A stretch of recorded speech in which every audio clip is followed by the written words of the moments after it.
tapat, matatag at maaasahan balitang tama at totoo lamang dito sa Pilipinas Network. Magandang araw sa ating mga kababayan sa Pilipinas at sa buong mundo.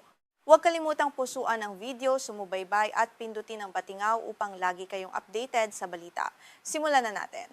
Isang madugong pagsabog ang muling yumanig sa kabisera ng Syria na Damascus kung saan hindi bababa sa 9 na katao ang kumpirmadong nasawi. Ayon sa opisyal na ulat ng Ministry of Health ng bansa, sumabog ang isang improvised explosive device sa loob ng isang sikat na cafe na madalas kainan ng mga sibilyan. Agad na nagdulot ito ng matinding takot at matinding kaguluhan sa gitna ng mataong lugar na malapit sa pangunahing courthouse ng lungsod. Ang cafe na naging target ng pag-atake ay matatagpuan mismo sa tabi ng pangunahing judicial complex ng Damascus. Dahil sa estratehikong lokasyon nito, madalas itong kainan at tambayan ng mga abogado, hukom at mga empleyadong nagtatrabaho sa katabing mga tanggapan ng korte. Sa ulat ng Al-Ikbarya Network ng pamahalaan, marami sa mga biktima ay mga inosenteng propesyonal na nagpapahinga lamang ng maganap ang biglaang pagsabog. Kinumpirma ng Ministry of Health na umakyat na sa 20 ang bilangan ng mga nasugatan na kasalukuyang ginagamot sa iba't ibang ospital sa kabisera. Ang ilan sa kanila ay nasa kritikal na kondisyon dahil sa tindi ng pinsalang natamo mula sa pagsabog. Patuloy ang pagpapadala ng mga karagdagang supply ng gamot sa mga pagamutan upang matiyak na matutugunan ang pangangailangan ng lahat ng mga biktima ng teroristang pag-atake na ito. Sa kasalukuyan, wala pang grupo ang umaako ng direktang responsibilidad sa likod ng madugong pagpapasabog na ito. Agad na pinaligiran ng mga puwersa ng seguridad ang buong paligid ng cafe at hinarangan ang mga kalsada upang bigyang daan ang mga investigador na suriin ang pinangyarihan. Mahigpit ang ginagawang pagbabantay sa buong lugar upang maiwasan ang anumang karagdagang banta habang kinakalap ang mga mahahalagang ebidensya doon. Naglabas ng opisyal na pahayag ang Ministry of Interior ng Syria tungkol sa uri ng bombang ginamit sa pag-atake. Ayon sa kanilang paunang pagsusuri, ito ay isang improvised explosive device o IED na tumitimbang ng humigit kumulang 1 kilo. Mas naging mapanganib ang bombang ito dahil nilagyan ito ng maraming piraso ng matutulis na bakal o shrapnel upang mas mapalawak ang pinsala at mas marami ang mapatay sa pagsabog. Inihayag ng mga otoridad na puspusan na ang kanilang ginagawang investigasyon sa pamamagitan ng pagsusuri sa mga kuha ng security camera sa paligid ng cafe. Pinag-aaralan din ng mga forensic experts ang mga nakalap na labi ng bomba sa pinangyarihan upang matukoy ang pinagmulan nito. Kasabay nito, sinimulan na rin ang pagtatanong sa lahat ng mga saksi na nakakita sa mga kahina-hinalang tao bago maganap ang trahedya sa lugar. Mariing kinundena ng pamahalaan ang insidente at nangakong papanagutin ang mga may akda ng karahasang ito. Sa pahayag ng Interior Ministry, sinabi nilang haharapin ng mga salarin at ng mga utak sa likod ng pag-atake ang buong puwersa ng batas. Binigyang diin ng pamahalaan na walang sinumang sangkot ang makakatakas sa pananagutan at gagawin nila ang lahat upang maibigay ang hustisya para sa mga inosenteng biktima ng krimen.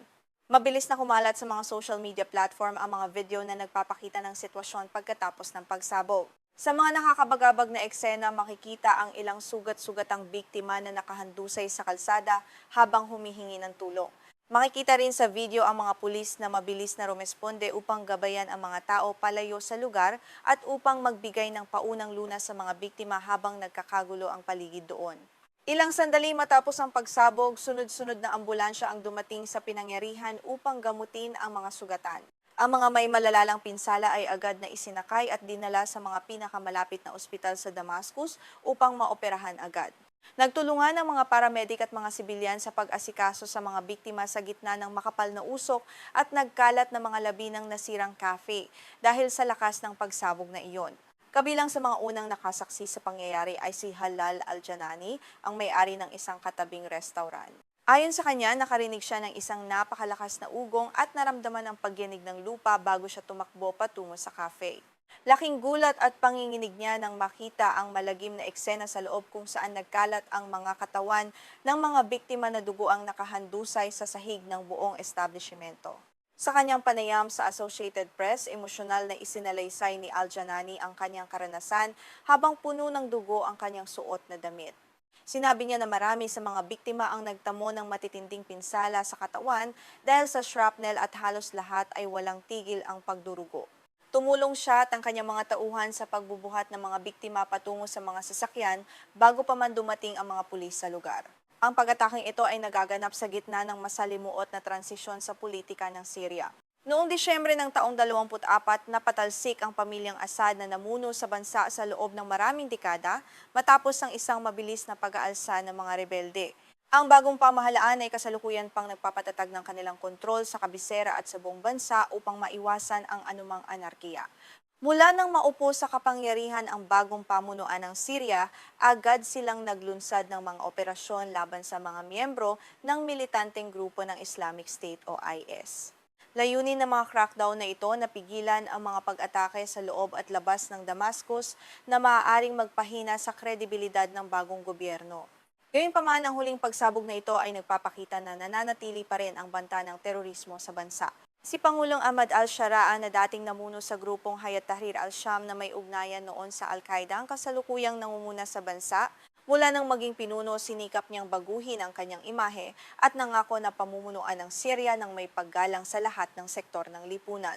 Ipinangako niya ang proteksyon para sa bawat mamamayan anuman ang kanilang relihiyon o etnikong pinagmulan sa buong bansa. Sa kanyang mga talumpati, binigyang diin ni al-Sharaa na ang bagong Syria ay magiging ligtas para sa lahat, partikular na para sa mga relihiyoso at etnikong minorya na madalas maging target ng mga ekstremistang grupo. Ang pag-ataking ito sa Damascus ay naglalagay ng matinding presyur sa kanyang administrasyon na patunayang kaya nilang tuparin ang pangakong ito sa gitna ng patuloy na banta ng mga radikal na grupo doon. Patuloy na iginigiit ng pamahalaan ni al-Sharaa ang buong kapangyarihan nito sa malaking bahagi ng bansa na dati ay hawak ng iba't ibang armadong grupo at mga puwersang pinamumunuan ng mga Kurdish. Bagamat marami ng lugar ang nabawi at nailagay sa ilalim ng kontrol ng Estado, ang pagpapanatili ng seguridad sa mga pangunahing lungsod tulad ng Damascus ay nananatiling isang napakalaking hamon para sa sandatahang lakas doon. Nahaharap ang bagong pamahalaan sa mabigat na gawain na patatagin ang ekonomiya at ibalik ang tiwala ng publiko habang nilalabanan ang mga lihim na selula ng mga terorista. Ang pagsabog sa cafe ay muling nagpaalala sa mga mamamayan na hindi pa ganap na ligtas ang bansa mula sa karahasan. Ang ganitong mga insidente ay nagiging hadlang din sa pagpasok ng mga tulong mula sa ibang bansa na kailangan para sa muling pagtatayo doon.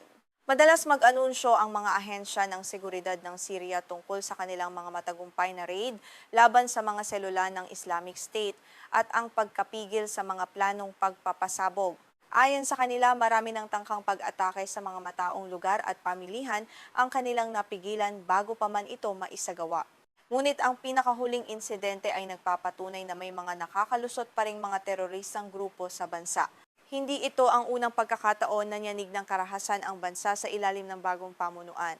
Noong Hulyo ng taong 2025, isang pag-atake ng suicide bomber sa loob ng isang simbahan ang nagdulot din ng malaking takot at pagkamatay ng maraming sibilyan.